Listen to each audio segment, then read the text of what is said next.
Good evening, I'm Jeremy Black. Have you ever wondered how our military uses electronic signals to wage an effective war? Research has shown that electronic warfare is an important part of our military. I'm going to show that tonight through first going through what electronic warfare is, then second, showing how electronic warfare is important. So if you look at this diagram, you'll see electronic warfare, and it's divided into three different subsections, or tenets. You have electronic attack, electronic protection, and electronic support. In an Air Force training manual, it talks about some of these things and what they are. So electronic attack, you see here there's a picture of a missile. Electronic attack is any use of the electromagnetic spectrum to attack an enemy. Now that would include missiles for a heart attack, or jamming to deny the enemy's use of the electromagnetic spectrum.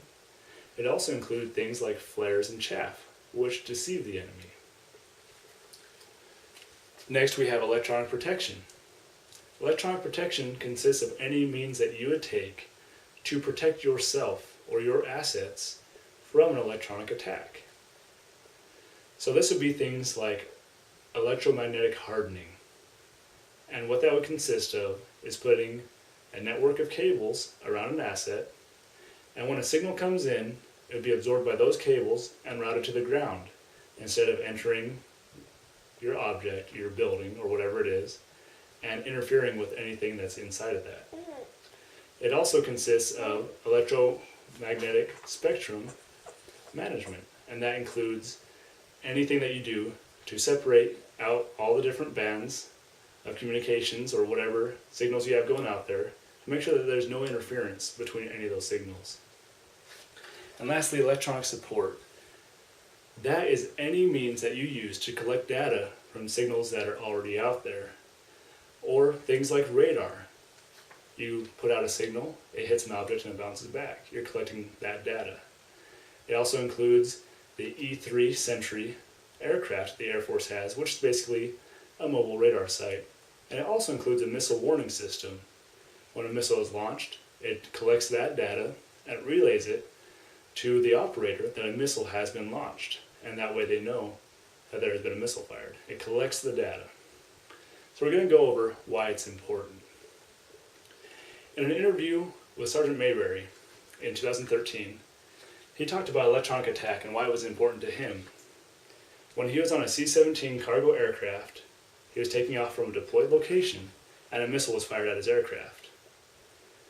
When that happened, the aircraft deployed flares, and because it did that, it diverted the missile away from the aircraft and they were able to take off and complete their mission. This is an effective use of the flares and deception with electronic attack, and he was able to complete his mission, and the taxpayers didn't have to buy another C-17.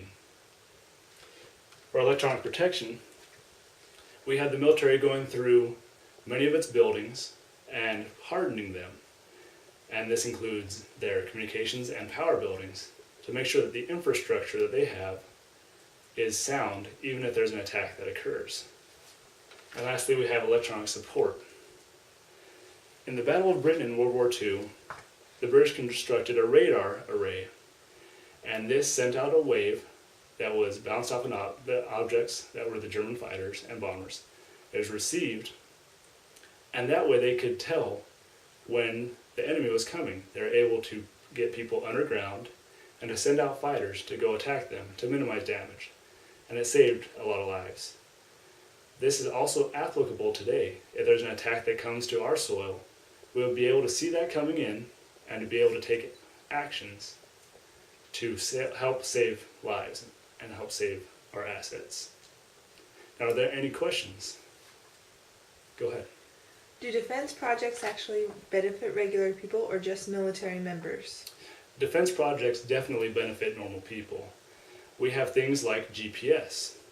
In a White House document during the Clinton administration, they outlined why GPS was important not only to the military, but to civilians as well. And they outlined how it should be developed for use for both military and civilian Any other questions? How can an electronic attack really affect me as a citizen? Well, that's interesting as well. FEMA, the Federal Emergency Management Agency, has come up with plans on what would happen if an electronic warfare attack happened in the United States. Basically, what it outlined was that if an attack happened, it would knock out your cell networks, so your cell phones, your power networks, and that's your power for your house, for your offices, anything like that, and also your radio communications and TV broadcasts and that sort of thing. So you'd be without TV, without power, without cell phones. So I think it would greatly affect each and every one of us.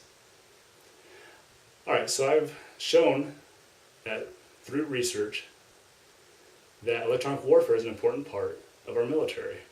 I've gone over what electronic warfare is, and I've also gone over what the different parts of it are and why they're important. If there's not any other questions, thank you very much.